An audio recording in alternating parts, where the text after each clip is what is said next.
How would you assess the quarterbacking play in the NFC title game? Well, I think everybody understands why the Rams got Matthew Stafford, but everybody really quickly forgets how well Jared Goff played in 2018 in the NFC Championship in New Orleans and beat the Drew Brees Saints when they were rocking and rolling and great on defense. Now Stafford has to prove that he's worth his weight for those 2 first-round picks, and I think a second or third in there too, by winning the Super Bowl. I mean, this is such a big game for Matt. This is a career-making game. Again, I mean, people dumped on Goff really quickly, but Goff had a lot of success up until that Super Bowl game. Goff played phenomenally in that NFC Championship in New Orleans and got that team there. The same thing Stafford just did by getting the Rams into his first Super Bowl in LA. If he can win this Super Bowl, he proves everybody right in the building for the Rams, from Snead down to McVay to the owner Stan Kroenke, that this was the right decision to be made. On the other end of things in San Francisco, we got exactly what we probably all assumed was going to happen.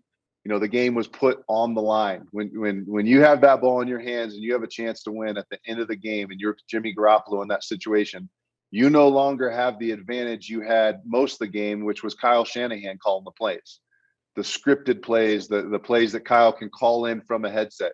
You get in a 2-minute situation like that, it's on you as a quarterback. And I think we all saw what we expected to see. We saw it a couple of years ago where Jimmy just didn't get it done. And that's probably why we're going to see him in a different uniform next year and see Trey Lance being the starting quarterback for the Niners next year. I just didn't understand it. If I'm the Niners, I know the Rams want the ball in Jimmy Garoppolo's hands at the end of the game. That's what they're kind of preparing for. Why not run the ball more? Why not? I just didn't understand that. The Chiefs not doing it. And the Niners, the Rams run the football. I mean, that big offensive line, I just thought, I got to take the ball out of his hands. I can't have the game on the line with him trying to win it for me. Yeah, I mean, we all wanted to see that. At the end of the day, you got 2 offensive-minded head coaches that are both calling those plays. Mm-hmm. And offensive-minded head coaches got there by throwing it. They didn't get there by running it. That's just a natural, we got to get a big chunk. We can't run it for 8. We need to throw it for 25 and then another 20 and then another 20. And no doubt, I mean, it's an ego thing. I'm sure the Monday morning quarterback and all those coaches is going back and going, man, I should have run it on 1st and 10 here. I should have run it on 2nd and long here. But I mean, at the end of the day, you're right. The ball was in Jimmy's hands, and that's not the situation you want to be in if you're the 49ers. That team got there by defense and running the football. And when it came down to getting to the Super Bowl, they had to throw it, and that is not their forte. I know, but I go back to the Super Bowl, Carson, when they should have run the ball. They could have.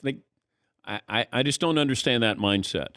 You know, even when, Shanahan was with the Falcons, they were throwing the ball. They didn't need to throw the ball. You were in field goal range. Like, these are costly moments for Shanahan. You know, he's blown double-digit leads in a Super Bowl as a, offensive coordinator, as a head coach with last night. That's inexcusable for a guy who's that sharp. And you assume that you learn from your past mistakes and move forward. And unfortunately, like I said, I mean, you got Andy Reid, one of the greatest offensive play callers, pass game innovators.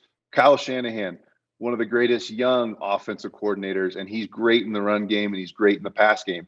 And you naturally, as a coach that's calling plays, you naturally feel like we need more yards than we can get in the run game. It's just not easy to do when you're in that position, obviously. Man,